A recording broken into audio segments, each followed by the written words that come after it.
नमस्कार दोस्तों, मैं अनिरुद्ध आपके अपने टारगेट विद आर के चैनल पर आपका हार्दिक स्वागत करता हूं।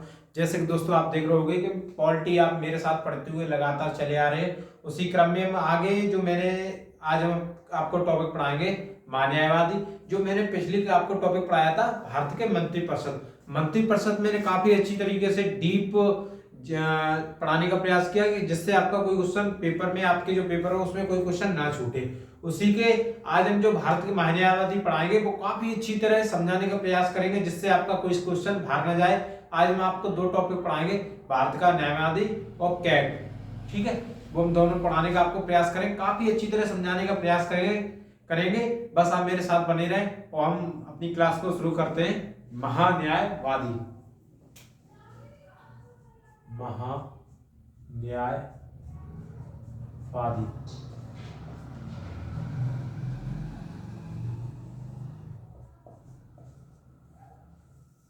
ठीक है, कहा ये महान्यायवादी आर्टिकल 76, ये पीछे लिखा है 76 में महान्यायवादी दिया है। इसे हम पढ़ेंगे काफी अच्छी तरीके से। ये अब आप सोच रहे होंगे कि महान्यायवादी, आप नाम से देख रहे होगे महान्यायवादी, ये न्याय दिलाने का काम करता है। न्याय दिलाने किसे किसे न्याय दिलाएगा? किसे न्याय दिलाएगा? कहने का न्याय दिलाएगा किसे? सरकार को। किसे? सरकार को। इस वजह से इसका नाम रख दिया महान्यायवादी। पहले हम इसको थोड़ा बताते हैं, महान्यायवादी के बारे में थोड़ी हम रूपरेखा बनाते हैं। कुछ इसमें ज्यादा नहीं है, बस जो फैक्ट है, जो क्वेश्चन बनते हैं, जो क्वेश्चन बन सकते हैं वो क्वेश्चन हम आपको करा देंगे। ठीक है, जैसे प्रथम महान्यायवादी कौन था?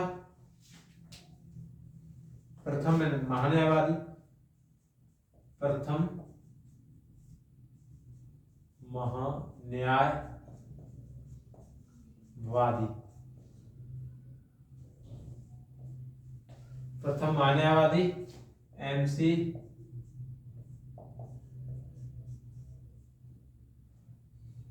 शीतल वार्ड। ये कौन है? प्रथम महान्यायवादी। ठीक है, प्रथम महान्यायवादी ये हो गए। अगर आपके क्वेश्चन में आ जाता है, अगर आपका क्वेश्चन आया है कि प्रथम महान्यायवादी कौन है, तो MC शीतल वार्ड। कौन है प्रथम महान्यायवादी? कौन है? MC शीतल वार्ड। और जो वर्तमान के कौन है अभी जो वर्तमान में? के वेणुगोपाल। ठीक है, आप समझ रहे होंगे कौन है? के वेणुगोपाल है।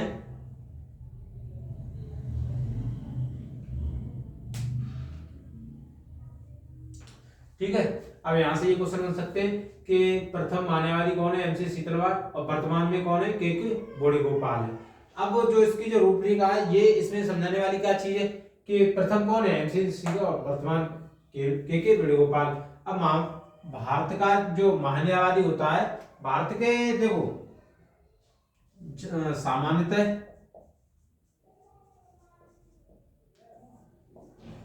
तीन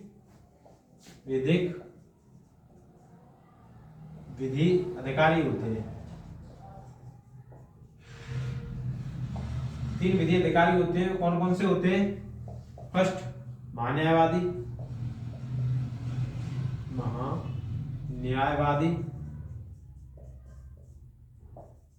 महाअधिवक्ता,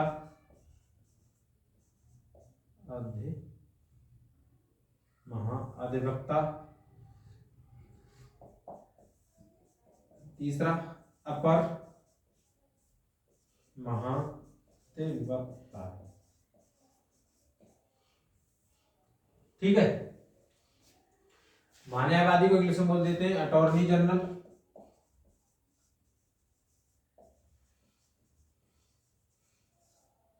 इसे बोल देते हैं एडवोकेट जनरल।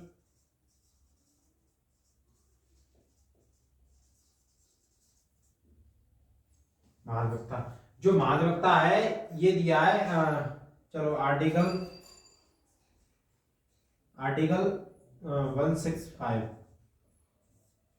ये राज्य के लिए होता है। थोड़ा इसकी रूपरेखा बनाने का तैयार कर रहे हैं। देखो, जो महान्यायवादी है इसे कौन चुनता है? राष्ट्रपति। कौन? राष्ट्रपति। कौन? राष्ट्रपति। अब जब राष्ट्रपति चुनेगा तो राष्ट्रपति के प्रसाद पर्यंत काम करेगा। जैसे ये आप लिख लो, 3 विधि, विधि मतलब विधि का अभी चलो बताते हैं आपको, बस मेरे आप साथ बने रहो। कि देखो, ये इसे कौन चुन रहा है? राष्ट्रपति। तो महान्यायवादी राष्ट्रपति के प्रसाद पर्यंत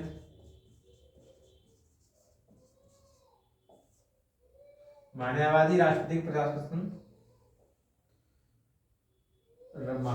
राष्ट्रपति के प्रसाद पर्यंत होता है। जैसे मैंने आपको पिछली क्लास में जो मंत्री परिषद पढ़ाई थी, मैंने आपको एक चीज बताया था कि जो मंत्री होते हैं वो राष्ट्रपति के प्रसाद पर्यंत होते हैं। प्रसाद पर्यंत मतलब राष्ट्रपति जब चाहे तब उन्हें हटा सकता है, जब चाहे तब उन्हें ले सकता है। जैसे अगर कोई भी मंत्री है, क्या कैबिनेट मिनिस्टर है, कोई मंत्री है, वो राष्ट्रपति के क्या है? प्रसाद पर्यंत है। वो जब चाहे तब उन्हें हटा सकता है, जब चाहे ले सकता है। अब ये कब, ऐसा तो नहीं आप देखते होंगे कि मंत्रिमंडल में चेंज हो गया, मंत्रिपरिषद में चेंज हो गया, अपर मंत्री, स्वतंत्र मंत्री, ये फलाने ठिकाने आप सुनते रहते होगे आए दिन। बट ये क्या होते हैं? प्रसाद पर्यंत। प्रसाद पर्यंत मतलब मन मर्जी, राष्ट्रपति की मन मर्जी से। अब जैसे अब राष्ट्रपति अपनी मर्जी से काम नहीं करेगा, वो काम करेगा प्रधानमंत्री जी के कहने से। अब प्रधानमंत्री को लग रहा है कि ये मंत्री उनकी नहीं सुन रहा था, वो क्या करेंगे? मोदी जी क्या करेंगे? हटा देंगे।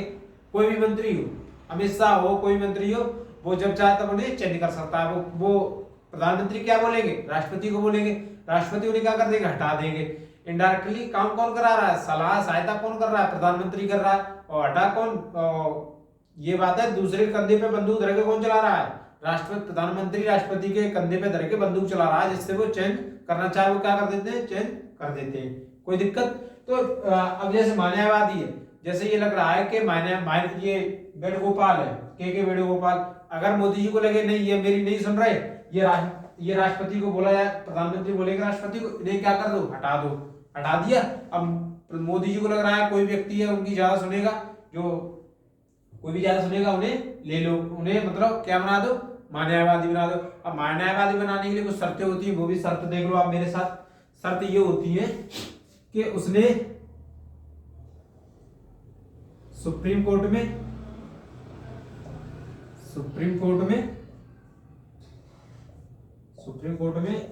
10 साल वकालत की हो, ठीक है, या 5 साल के लिए क्या किया हो, वो 5 साल के लिए हाई कोर्ट का जज रहा हो, ठीक है, कोई दिक्कत नहीं। ये चीज है प्रसाद पर्यंत। और जो इसमें जो चीज है, ये देखो, ये प्रसाद पर्यंत। अब इसका काम क्या होता है? इसके काम क्या होते हैं वो चीज हम देख रहे हैं। देखो, इसके जो काम है वो हम देख रहे हैं। जैसे इसके कार्य क्या क्या है? जो भारत सरकार है ना, भारत सरकार को कानूनी सलाह देना। भारत सरकार को क्या देगी? कानूनी सलाह देना, कानूनी विषय पर क्या देना? सलाह देना, ठीक है। और जैसे भारत सरकार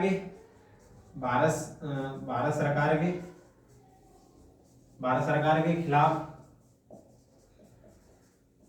कोई भी मुकदमा हो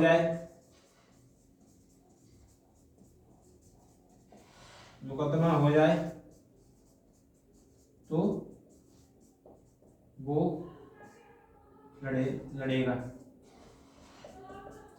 मतलब इसके जो मान्यवादी के कार्य हैं वो इसके ये कार्य है कि आप क्या करोगे कि भारत सरकार को क्या दोगे? कानूनी सलाह दोगे, ठीक है, कोई दिक्कत नहीं। कानूनी सलाह कि जैसे अगर भारत सरकार कोई भी चीज कानून लेके आना चाह रही है, कोई भी चीज लेके आना चाह रही है कि जिससे कि ये ना पड़ जाए कि भारत सरकार के खिलाफ कोई केस डाल दे, केस डाल दे। जैसे भारत सरकार ने, जैसे आप इस तरीके से ले लो, कोई काम किया, जैसे भारत सरकार ने कहा, ये आप इस तरीके से देख लीजिए, जैसे ये किसान कानून बिल आए थे, किसान कानून बिल आया था, तो अब जो मानववादी का कार्य ये होगा कि अगर जैसे कोई उसमें गलत हो रही है, कोई मिस्टेक हो रही है, जैसे किसी का जैसे मौलिक अधिकार हनन हो रहा हो या कुछ भी हो रहा हो, तो ये इसका ओवरऑल कुछ भी हो रहा हो वो इसका क्या करेगा, ये कानूनी सलाह देगा कि जिससे भारत सरकार के खिलाफ कोई केस ना कर दे। अब जैसे अगर भारत सरकार के खिलाफ कोई काम वो कर दे, कोई मुकदमा दायर कर दे भारत सरकार के खिलाफ, तो ये कौन लड़ेगा, ये लड़ेगा मानववादी। मानववादी कहाँ लड़ेगा, कौन लड़ेगा, मानववादी लड़ेगा। अब मानववादी को हम देखते हैं, बताते हैं आपको।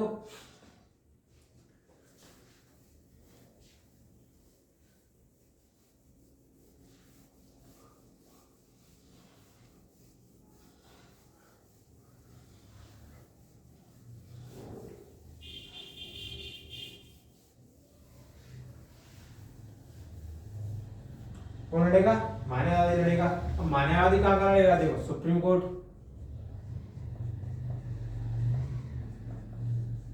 ठीक है, हाई कोर्ट और डिस्ट्रिक्ट कोर्ट, ठीक है।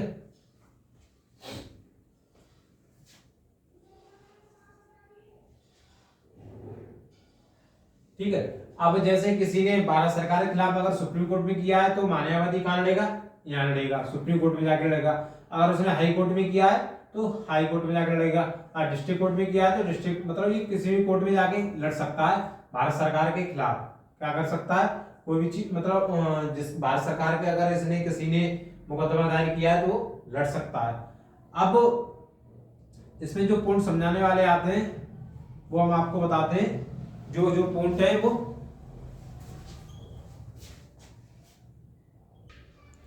देखो, जो चीज है वो हम आपको बता दें।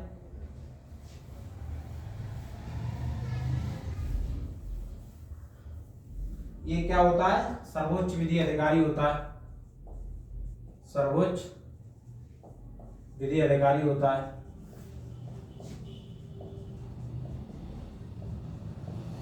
ये मतलब सर्वोच्च, अगर आपसे क्वेश्चन आ जाए कि सर्वोच्च विधि अधिकारी कौन होता है, तो न्यायवादी होता है। और ये क्या होता है, संवैधानिक संवैधानिक संवैधानिक पद होता है। भारत का न्यायवादी कौन होता है, एक संवैधानिक पद होता है, ना कि ये पद बना दिया, ये संविधान में बोला गया है। और इसमें एक चीज और होती है कि लोकसभा और राज्यसभा, लोकसभा और राज्यसभा दोनों की बैठकों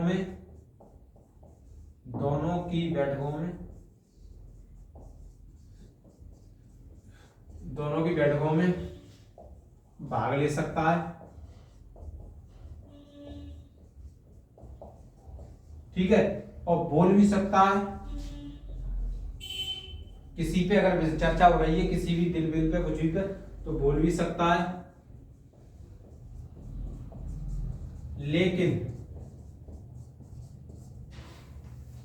वोट नहीं कर सकता, वोट नहीं कर सकता, ठीक है, वोट नहीं कर सकता।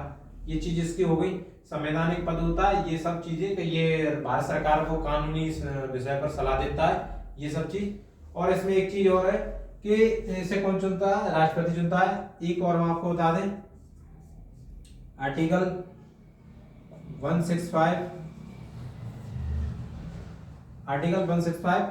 एडवोकेट जनरल,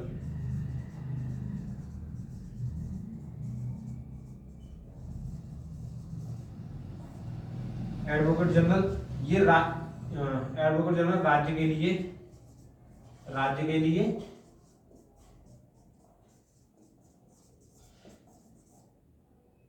विधि अधिकारी होता है।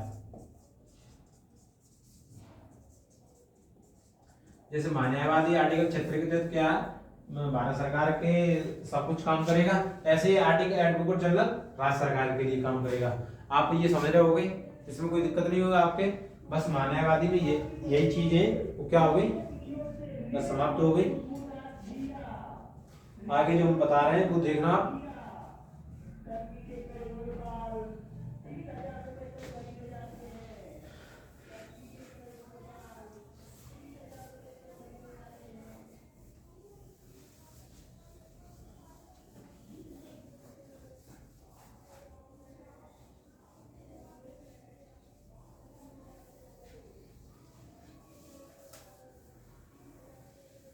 ठीक है, आगे हम देखते हैं।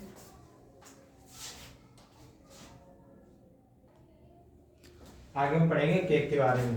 वो क्या पढ़ेंगे, केक के बारे में पढ़ेंगे। जैसे देखो लिखो, नियंत्रक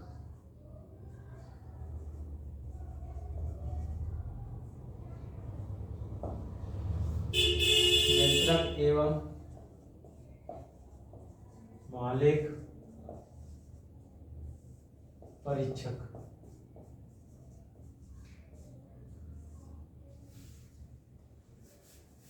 ठीक है, देखो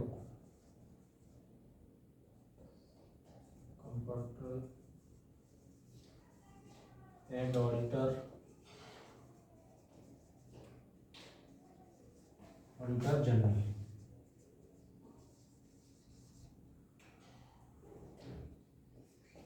CAG, इसे शॉर्ट में बोल देते हैं कैग। ठीक है, तो कैग के बारे में पढ़ेंगे। देखो कैग में सबसे पहले ये दिया हुआ है आर्टिकल 148,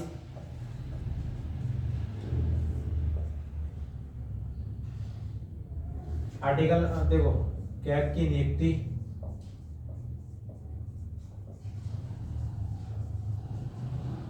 कैग की नियुक्ति व पदमुक्ति,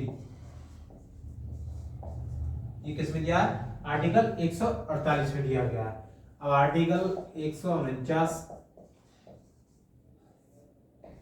इसमें दिया हुआ है इसके कार्य व शक्तियां, इसके मतलब कार्य और शक्तियां क्या क्या होंगी। इसमें आपको कोई दिक्कत तो नहीं आ रही होगी कि कैग की नियुक्ति व पदोन्नति ये किसमें दिया है, आर्टिकल 148 में दी है। अब 149 में क्या दिए, कार्य व शक्तियां, ये किसके दिए, कैग की। अब कैग के बारे में पढ़ेंगे। कैग क्यों बोल रहे हैं कि ये इतना बड़ा नाम बोल रहे हैं, मतलब इसकी शॉर्ट फॉर्म क्या है, कैग बोल देते हैं कि इसका कैग कौन है। और एक चीज और है आपको हम बता रहे हैं, जो ये भी क्या एक कैग एक संवैधानिक पद है। ये पद है, ये क्या एक संवैधानिक पद है। और इसकी जो कार्य मतलब कार्यकाल 6 वर्ष या 65 वर्ष,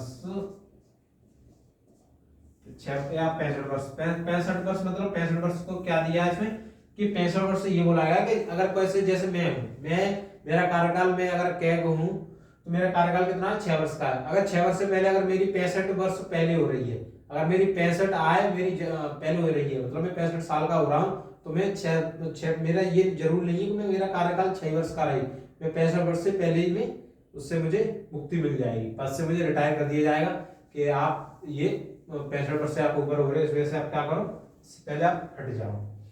ठीक है, ये चीज हो गया। और अब जो प्रथम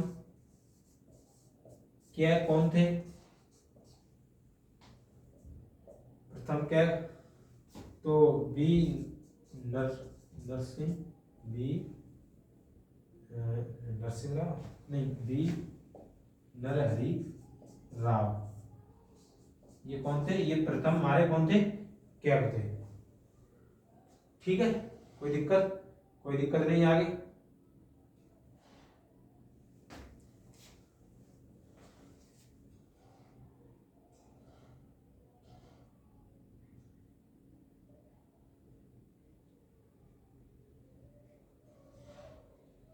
और इसके जो वेतन भत्ते होते हैं, इसकी जो भत्ते व पेंशन संचित निधि से मिलता है। इसे कहाँ से मिलता है? संचित निधि से। ठीक है, आगे बताते हैं। और इसमें आज थोड़ी तबीयत ढीली है हमारी।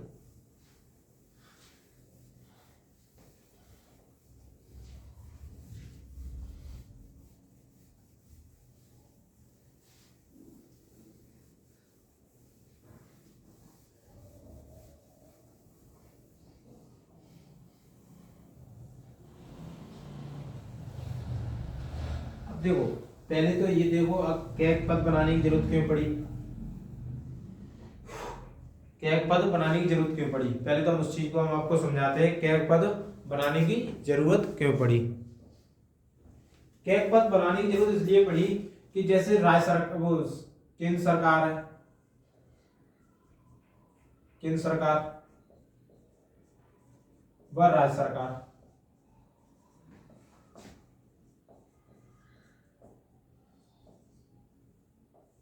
केंद्र सरकार व राज्य सरकार ये क्या करते हैं? अपने अपने खर्चे करती हैं। क्या करती हैं? खर्चे करती हैं। क्या करती हैं? ये अपने अपने खर्चे करती हैं। अगर केंद्र सरकार हो या राज्य सरकार हो, आप देखते होंगे ये मनमानी से क्या करती है? मनमानी से क्या करती है? अपना अपना खर्चा करती है। अगर इन पे अगर रोक टोक ना हो तो ये तो कुछ भी, कितना भी खर्चा किसी भी चीज पे कर सकती है। आप नॉर्मल सी बात है, अगर किसी को पावर दे दिया, आप इतना कितना भी खर्चा करो, तो ये सरकार, ये जैसे हम हैं या अदर कोई व्यक्ति है या थर्ड पर्सन है, वो तो अपनी मनमानी से जितना भी खर्चा हो उतना खर्चा करेगा। तो वही चीज देखने के लिए कि ये सरकार कितना खर्चा कर रही है, कितना खर्चा नहीं कर रही, ये किस चीज पे खर्चा कर रही है। तो कैग का कार्य यही है, खर्चों की जांच करना कि कौन सा खर्चा कहाँ किया है, कौन सा खर्चा कहाँ नहीं किया है। ये चीज कैग का कार्य है। कैग का और कोई कार्य नहीं है, सिर्फ यही कार्य है कि ये खर्चे की जांच करना। ठीक है, जैसे हाँ, केंद्र और राज्य सरकार, केंद्र सरकार और राज्य सरकार के खर्चों की वित्तीय जांच करना। ठीक है, क्या करते हैं? ये वित्तीय जांच करना, ये सब चीज है। कैग के कार्य यही है। इस तरीके से आप समझिएगा होगे कि कैग कार्य क्यों, मतलब कैग बनाने का, कैग बनाने के संवैधानिक पद क्यों दिया गया है। आप समझ सकते हो इस पद की कितनी वैल्यू है। ये संवैधानिक पद है। संवैधानिक पद इसलिए बनाने का काम किया, अगर ये क्या करती है? केंद्र सरकार और राज्य सरकार के खर्चों की जांच, खर्चों की वित्तीय जांच करती है। जिससे अब ये क्लास होगी हमारी।